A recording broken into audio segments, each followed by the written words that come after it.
ሰውየው የአትክልት ቦታ አለው። የአትክልት ቦታ አለው። የአትክልት ቦታውን ትርንጎ፣ ሎሚ፣ ብርቱካን፣ አፕል፣ ሙዝ ጨምሩ፣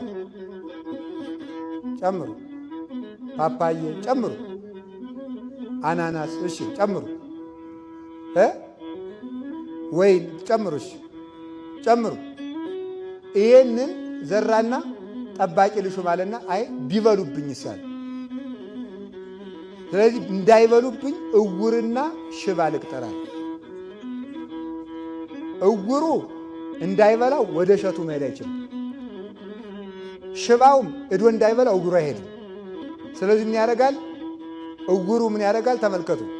እውሩ ተንቀሳቅሶ አውሬ ያባረራል። ሽባው ደግሞ ተቀምጦ ወደ ቀኝ ወደ ግራ እያለ ወደ አውሬው ይመራዋል ማለት ነው።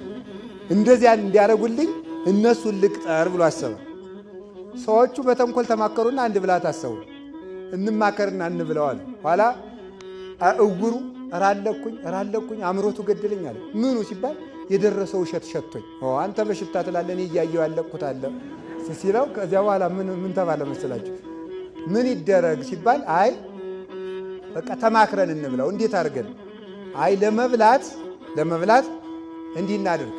እውሩ እንዲህ አለ፣ አንተ እኔን ተሸከመኝ። ይቅርታ ሽባው እውሩን አንተ እኔን ተሸከመኝና ከትከሻ ላይ ሁኜ እኔ እመራሃለሁ ወደ እሸቱ አለ። ኋላ ሽባው ከእውሩ ላይ ወጣ። ይዞት እንዳይወድቅ አይዞ ወደ ግራ ወደ ቀኝ እሱ ላይ ድንጋይ ያለ እያለ ወደ ትርንጎ ይወስደዋል። አውርደው ግጥም ጨርሰው በሉት አዝመራው።